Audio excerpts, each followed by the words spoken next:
Assalamualaikum warahmatullahi wabarakatuh.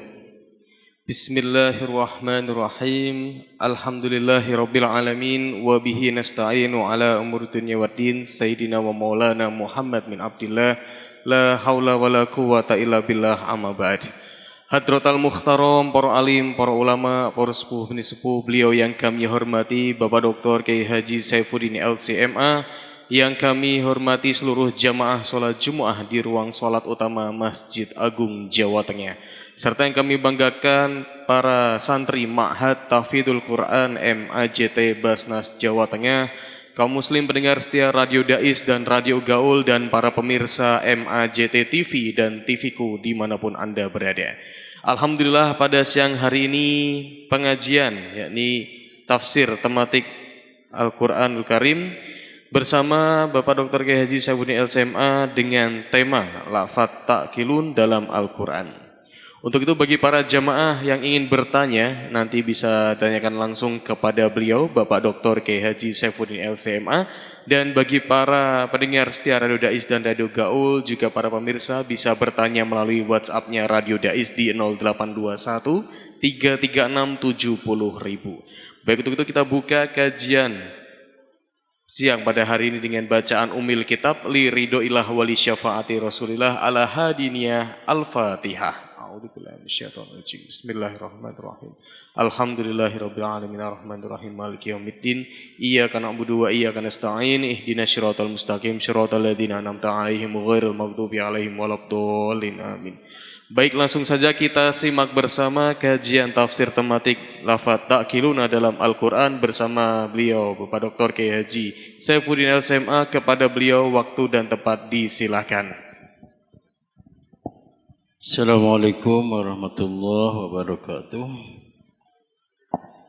Bismillahirrahmanirrahim. Alhamdulillahirabbil alamin wa bihi nasta'in ala umuri dunya waddin, wassalatu wassalamu ala asyrafil anbiya'i wal mursalin Sayyidina wa maulana Muhammadin wa ala alihi wa sahbihi ajma'in. Rabbi shrah li sadri wa yassir amri wa hlul 'uqdatam min lisani yafqahu qawli, amma ba'du. Hadirin jamaah kajian tafsir tematik Masjid Agung Jawa Tengah yang dimuliakan oleh Allah, baik yang ada di ruang utama Masjid Agung Jawa Tengah, para pendengar setia Radio Dais, MAJT TV, TVku dimanapun Anda berada. Semoga senantiasa kita diberikan sehat walafiat, taufik dan hidayah, diberikan rezeki yang banyak, barokah dan manfaat. Amin Allahumma amin. Kita masih akan membahas yaitu tentang akal di dalam Al-Quran atau orang-orang yang berakal menurut Al-Quran, ya. Sebagaimana disebutkan dalam pengajian sebelumnya, bahwa sudut pandang atau logika Al-Quran tentang orang yang berakal itu ternyata beda dengan kebanyakan orang. Sebagai contoh, dalam kisah yaitu terbunuhnya seorang Bani Israel yang kemudian secara singkat Allah kemudian memberikan wahyu kepada Nabiullah Musa alaihissalam untuk menyembelih sapi, dan dari anggota tubuh sapi itu dipukulkan kepada orang yang mati, dan akhirnya orang yang mati itu menjadi hidup kembali. Nah, logika orang-orang Bani Israel bahwa yang menyebabkan sapi itu hidup itu adalah yang menyebabkan orang itu hidup itu adalah sapi. Sehingga apa?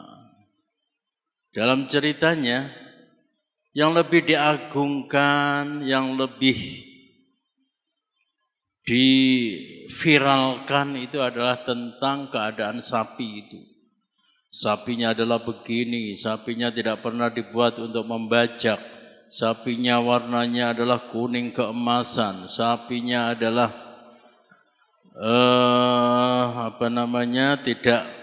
tidak tua dan juga tidak muda, jadi usianya itu ada pas.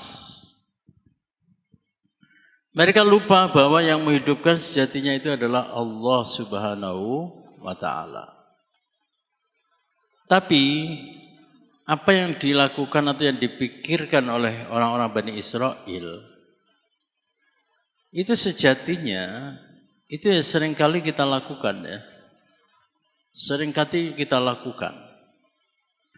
Terkadang kita diberi pertolongan oleh seseorang. Justru yang sangat atau yang kita puji secara berlebihan itu adalah orang itu. Wah, dia itu memang hebat, pendidikannya tinggi, orangnya ramah, cerdas, begini, begitu, dan sebagainya. Kita lupa bahwa penolong sejati itu adalah Allah Subhanahu wa ta'ala. Demikian juga terkadang ya, dalam tradisi Jawa ada sebilah keris yang bisa membunuh penjahat, misalnya yang bisa membunuh penjahat. Itu justru yang diagung-agungkan itu adalah keris. Keris ini adalah tercipta dari inti dari baja yang digembleng selama puluhan tahun, gini. Mereka lupa bahwa yang menyebabkan si penjahat mati itu adalah Allah Subhanahu wa ta'ala. Nah, menurut orang kebanyakan, kita memuji orang yang menolong kita, itu adalah suatu pemikiran yang benar. Suatu rasionalitas yang benar. Yang menyebabkan orang yang mati hidup kembali itu adalah si sapi yang sangat istimewa, sapi yang sangat sakti misalnya. Itu cara berpikir kebanyakan orang. Tapi cara berpikir Al-Quran dengan kata lain, Al-Quran itu hendak mengatakan, kalau kamu itu benar-benar orang yang berakal, kamu itu harus mencari tahu sumber yang paling asli, sumber utama dari penyebab kehidupan, sumber utama dari kemakmuran atau kekayaan yang menimpamu, yaitu yang tidak lain adalah Allah Subhanahu wa ta'ala. Demikian juga di dalam masalah pendeta Yahudi. Pendeta Yahudi yang menguri-uri kebatilan, itu menurut logika mereka itu adalah sesuatu yang benar, logika yang benar, logika yang lurus. Tapi kalau menurut Al-Quran, menurut logika Al-Quran, di mana ada kebenaran, maka itu yang harus kita ikuti. Meskipun ketika kebenaran itu mengharuskan kita harus menanggalkan baju yang lama. Ini cara berpikir Al-Quran. Logika Al-Quran itu semacam itu. Barangkali kita mempunyai suatu pendapat, keyakinan, suatu tradisi yang kita yakini itu adalah suatu kebenaran. Dan ketika ada kebenaran baru, kita bersikukuh tidak mau menerima kebenaran baru itu. Karena apa? Karena kita berpikir bahwa menguri-uri, melestarikan apa yang sudah dipegang oleh nenek moyang kita itu adalah suatu kebenaran logik. Tetapi Al-Quran berbicara lain. Meskipun itu sesuatu, itu adalah hal yang baru. Tapi ketika di dalamnya itu ada kebenaran, maka harus kita ambil, harus kita ikuti. Kalau kamu berpikir bahwa dengan menguri-uri kebatilan, itu hidupmu akan tetap makmur, maka ketahuilah bahwa yang membuat hidup makmur itu adalah Allah Subhanahu wa ta'ala. Jadi dimanapun kamu berada, kalau dikehendaki oleh Allah Subhanahu wa ta'ala untuk hidup makmur, ya maka kamu akan mendapatkan. Baik, itu adalah gambaran tentang bagaimana perbedaan antara logika manusia kebanyakan dengan logika Al-Quran. Selanjutnya bisa kita lihat yaitu dalam surah Ali Imran ayat 66. A'udzu billahi minasyaitonir rajim 65 ya. A'udzu billahi minasyaitonir rajim. Ya ahlal kitab lima tuhajjuna fi Ibrahim wa ma unzilatit Taurat wal Injil illa min ba'di afala ta'qilun. Wahai ahlul kitab, mengapa kamu berbantah-bantahan tentang Ibrahim? Padahal Taurat dan Injil tidak diturunkan kecuali setelah dia, yaitu Ibrahim. Apakah kamu tidak berakal? Apakah kamu tidak menalar? Jadi ceritanya adalah orang Yahudi mengatakan bahwa Ibrahim itu agamanya adalah Yahudi. Orang Nasrani mengatakan bahwa Nabi Ibrahim itu adalah beragama seperti agamanya orang Nasrani. Wayal-yalan. Yal-yalan. Adu data, adu argumentasi dan seterusnya dan seterusnya. Kemudian Al-Quran Allah Subhanahu wa ta'ala berfirman, "Ma kana Ibrahimu Yahudiyaw wala Nasraniya walakin kana hanifan wa ma kana minal musyrikin." Al-Quran menegaskan bahwa Nabi Ibrahim itu bukan Yahudi, bukan pula Nasrani. Ini juga, ini hampir mirip dengan yang tadi itu, yaitu tentang apa sih kebenaran itu.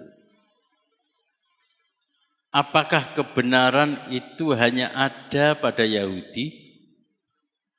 Ataukah kebenaran itu hanya ada pada Nasrani? Di sini dikatakan bahwa kebenaran itu sifatnya adalah mutlak. Jadi kalau ada kaidah ya, para ulama mengatakan gini, al-haqqu la yu'rafu birrijal, walakinnar rijal ya'rifunal haqqa. Al-haqqu la yu'rafu birrijal walakinnar rijal ya'rifunal haqqa. Maksudnya apa? Kebenaran itu tidak ditandai dengan siapa yang melakukan. Tokoh mana yang melakukan atau menyuarakan. Akan tetapi, kalau dia itu memang tokoh, maka dia akan mengakui suatu kebenaran. Dengan kata lain, yang namanya kebenaran itu mandiri. Kebenaran itu adalah mutlak. Bukan milik kelompok ini, bukan milik kelompok itu. Bukan milik Yahudi, bukan milik Nasrani.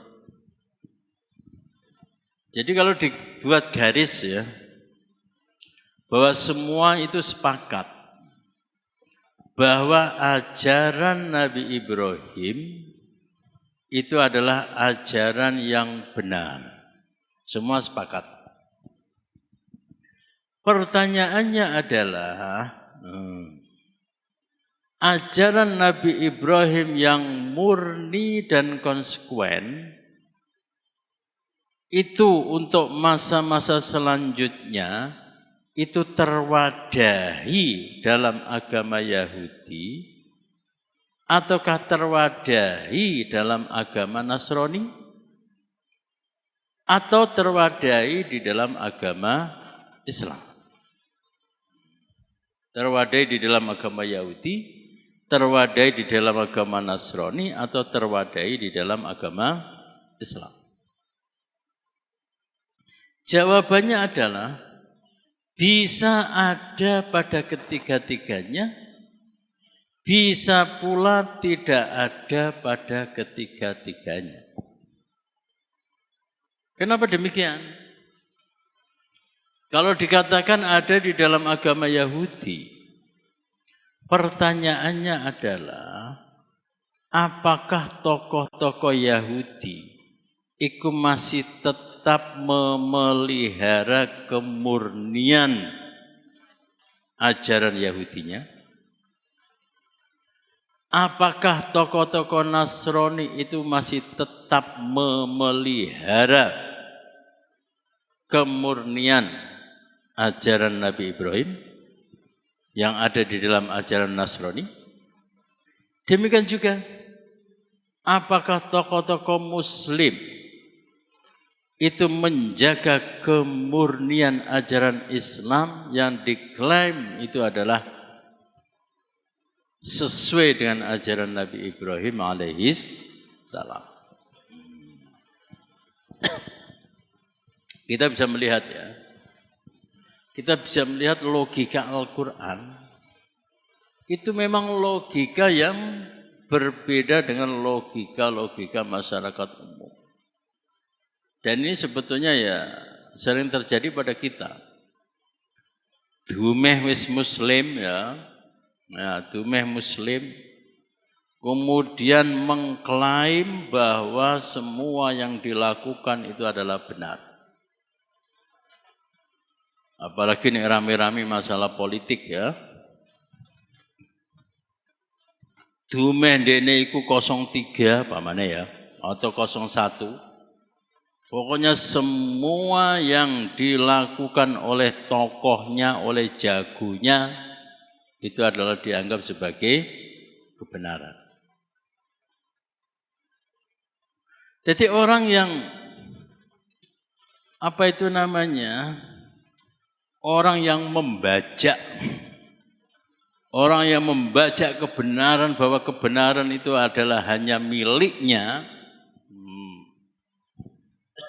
bahwa kebenaran itu hanya miliknya, sementara yang lain itu tidak berhak untuk mendapatkan kebenaran. Iku sakjane padha karo wong Yahudi, padha karo wong Nasrani. Jadi kebenaran kalau di kotak-kotak, kebenaran adalah milik golongan ini, kebenaran adalah milik kelompok ini, misalnya ya. Iku sakjane iku. Iku yang mirip-mirip karo wong Yahudi, karo wong Nasrani. Kalau kita itu menggunakan nalar Al-Quran, maka kita itu akan menjadi orang yang kritis. Yang diikrarkan itu adalah dimanapun ada kebenaran, maka saya ada di situ. Makanya dawuh Sayyidina Ali, khudil hikmata walau min fami kalbin. Khudil hikmata walau min fami fajirin. Ambillah hikmah, ambillah kebijaksanaan, ambillah ilmu yang mendalam, meskipun itu dari mulut seorang pendosa. Ini cara berpikir Al-Quran ya. Sebuah hadis Rasulullah SAW bersabda, al-hikmatu dhallatul mu'min. Hikmah atau kebenaran itu adalah barang hilang yang merupakan milik dari orang mukmin. Fa aynama wajadaha fahuwa ahaqqu biha. Dimanapun dia menemukan, maka dia berhak untuk menggapainya, untuk mengambilnya. Coba kita lihat betapa kritisnya cara berpikir yang diajarkan oleh Al-Quran. Tapi sekarang ini ya, kita itu kalau tidak masuk dalam kelompok tertentu, iku wis ora duwe bolo, ora duwe kanca.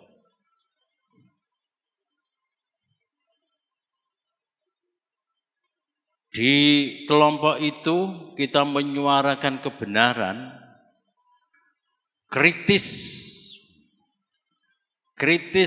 terhadap pendapat salah yang ada di kelompok kita, dicap balelo, dicap bangkang, dan dicap macam-macam. Padahal sejatine wong sing mengklaim bahwa kebenaran itu adalah milik suatu kelompok, bukan kelompok yang lain. Iku adalah kelakuane wong-wong Yahudi lan wong-wong Nasrani. Wa qalatil yahudu laisatin nasara ala syai'. Wa qalatin nasara laisatil yahudu ala syai'. Apa iku wong Yahudi jare wong Nasrani?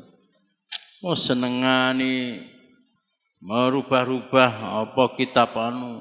Apa iku wong Nasrani jare wong Yahudi? Itu. Jadi orang yang mendaku mempunyai kebenaran yang mutlak, iku sepotongane sepadha karo wong Yahudi lan Nasrani. Baik, ayat selanjutnya yaitu surah Al-An'am. Surah Ali Imran ayat 118.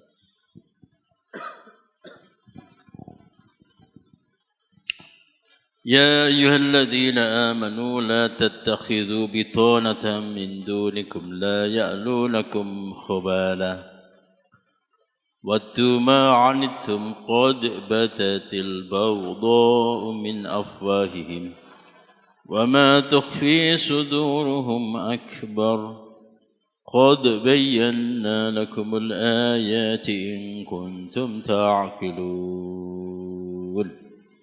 Wahai orang-orang yang beriman, janganlah kamu mengambil teman kepercayaan dari orang-orang di luar kalangan agamamu, karena mereka tidak henti-hentinya mendatangkan kemudorotan bagimu. Mereka menginginkan apa yang menyusahkanmu. Sungguh telah nyata kebencian dari mulut mereka dan apa yang mereka sembunyikan dalam hati lebih besar. Sungguh kami telah menerangkan kepadamu ayat-ayat kami supaya kamu berakal atau berpikir. Ayat ini yaitu berbicara tentang yaitu orang-orang yang berteman atau menjadikan orang non-muslim itu sebagai konco. Tapi ini adalah dalam status orang itu sebagai non-muslim. Maksudnya apa? Maksudnya adalah kalau hubungan atau tujuan dari suatu hubungan antara kita dengan non-muslim itu adalah hubungan masalah perdagangan atau perniagaan, maka ini enggak masalah. Ini tidak masalah. Yang menjadi masalah adalah ketika kita itu mempercayakan kepada non-muslim atau orang-orang kafir urusan-urusan agama. Nah, ini yang enggak boleh. Urusan-urusan agama, nah ini. Kamu mengambil teman kepercayaan dan orang-orang di luar kalangan agamamu. Nah, kalau ada kaitannya dengan agama, maka kita itu benar-benar dilarang. Benar-benar dilarang untuk mengambil orang-orang kafir atau orang-orang non-muslim sebagai teman sejati. Kenapa demikian? Karena sudah teruji bahwa mereka itu mempunyai loyalitas, mempunyai fanatisme terhadap agama mereka sendiri. Dengan kata lain, kalau kita itu berpikir bahwa karena aku tidak begitu fanatik terhadap agamaku, maka orang lain juga tidak akan fanatik terhadap agamanya, maka itu keliru.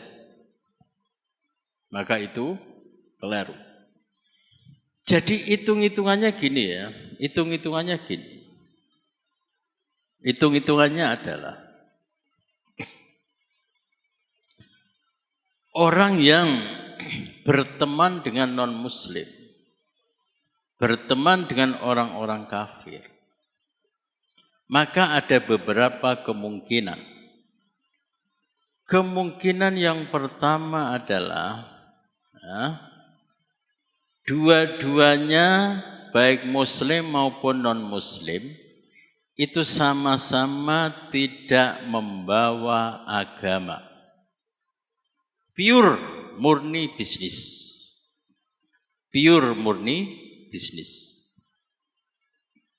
Kalau itu yang terjadi, maka boleh-boleh saja. Kemungkinan yang kedua,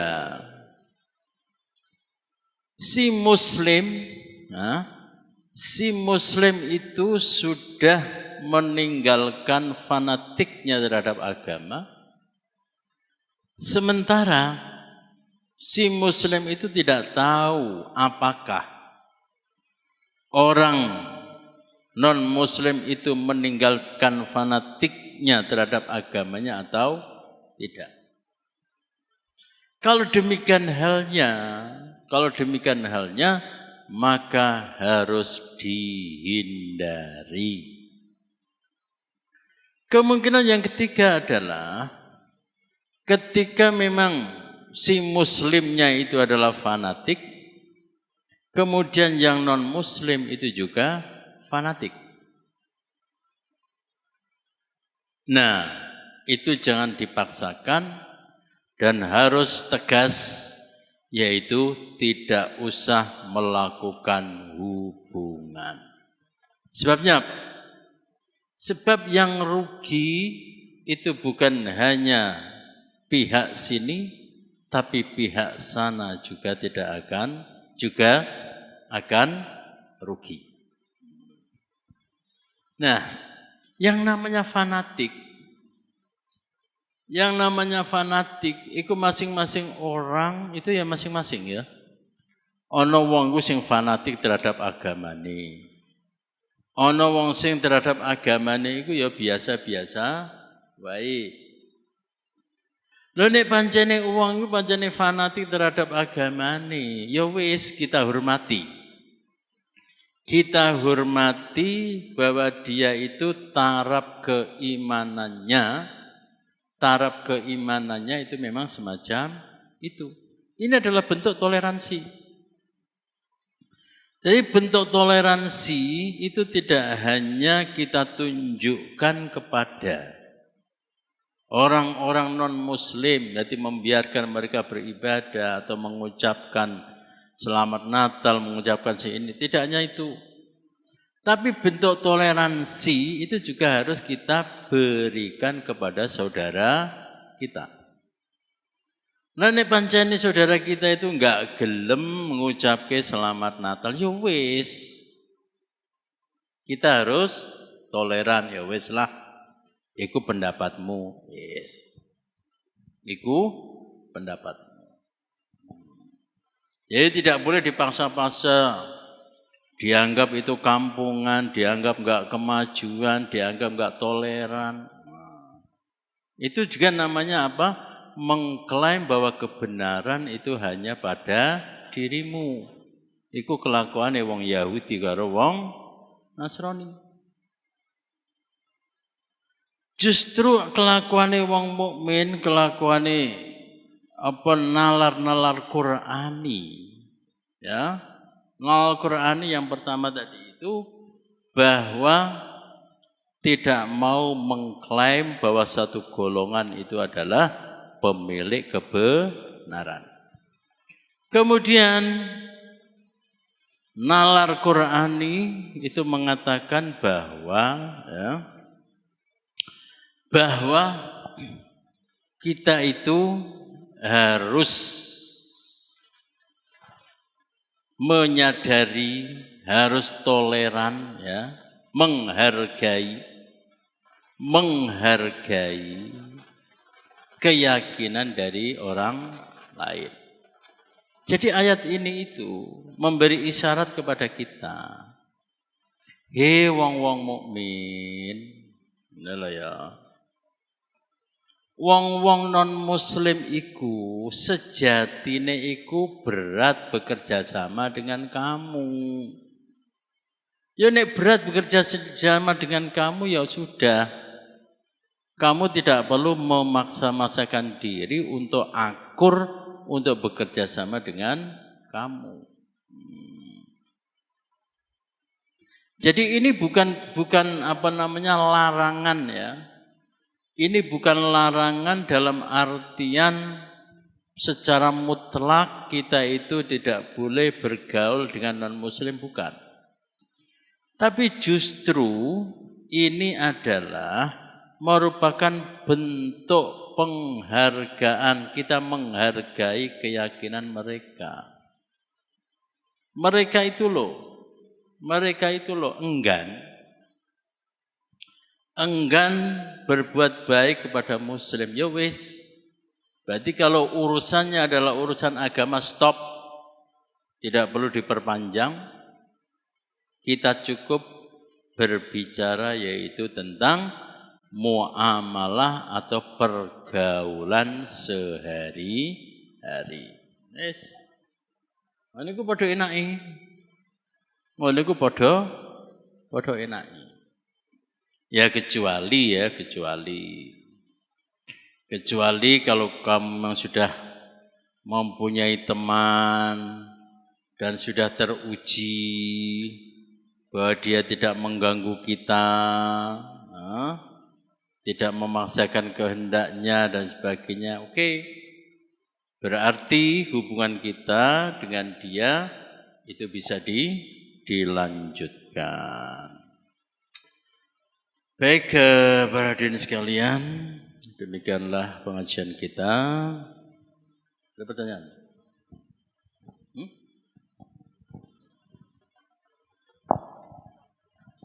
Baik, sekali lagi kami ucapkan terima kasih kepada beliau Bapak Dr. Kiai Haji Syafuni SMA. Kembali mempersilahkan kepada para jamaah dan juga para santri. Apabila ingin bertanya, monggo dari mas-mas santri atau dari jamaah. Apabila ada pertanyaan, silakan. Dari Kausar. Dari jamaah ada yang ingin bertanya? Baik, untuk itu dari pendengar ini ada Pak Yai. Assalamualaikum warahmatullahi wabarakatuh. Perkenalkan, saya Ridho dari Logosari. Izin bertanya tentang kedudukan orang yang berakal di dalam Al-Quran itu seperti apa? Sepertinya saya melewatkan di kajian sebelumnya. Terima kasih Pak Yai. Assalamualaikum warahmatullahi wabarakatuh. Kedudukan orang yang berakal di dalam Al-Quran ya.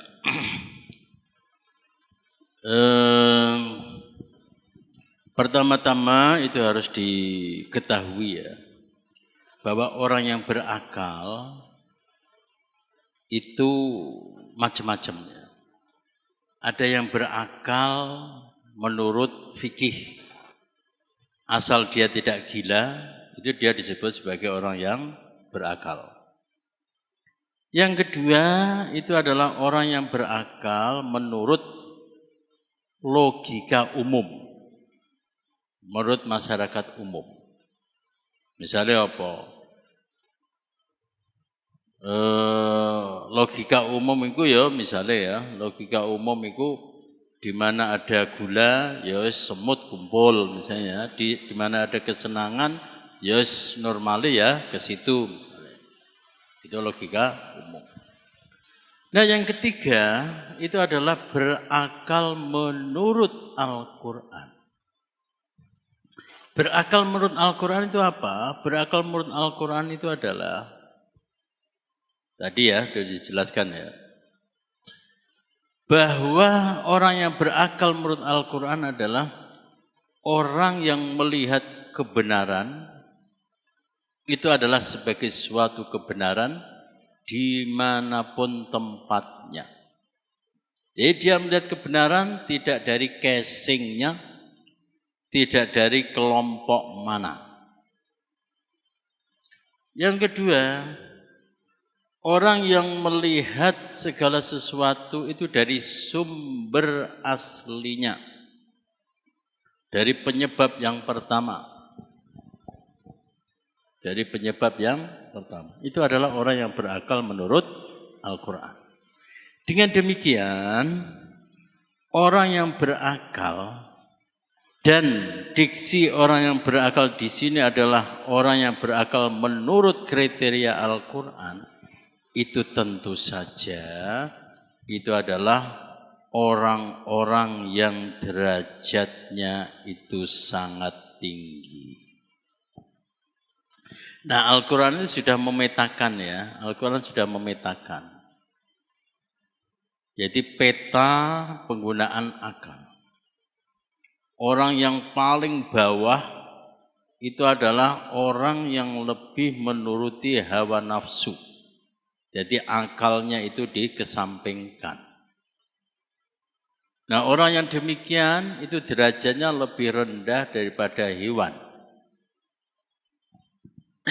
Lebih rendah daripada hewan. Derajat berikutnya itu adalah orang yang derajat akalnya itu setara dengan hewan. Derajat berikutnya itu adalah orang yang akalnya itu adalah akal rata-rata. Dan yang paling tinggi itu adalah orang yang akalnya itu adalah akal menurut Al-Quran, melihat segala sesuatu dari substansinya, melihat kebenaran itu tidak dilihat dari mana dan dari golongan apa, tapi melihat kebenaran itu adalah sebagai sesuatu yang mandiri. Baik, saya kira itu yang bisa saya sampaikan. Kurang lebihnya mohon maaf. Wa'alaikumsalam. Wallahu muwaffiq ila aqwamit thoriq. Wassalamualaikum warahmatullahi wabarakatuh. Waalaikumsalam warahmatullahi wabarakatuh. Alhamdulillahirabbil alamin. Kajian tafsir tematik pada siang hari ini telah selesai.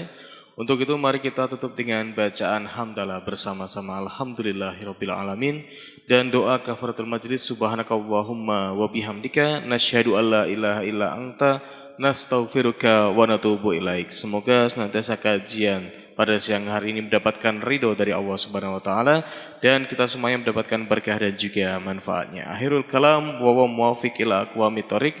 Wassalamualaikum warahmatullahi wabarakatuh.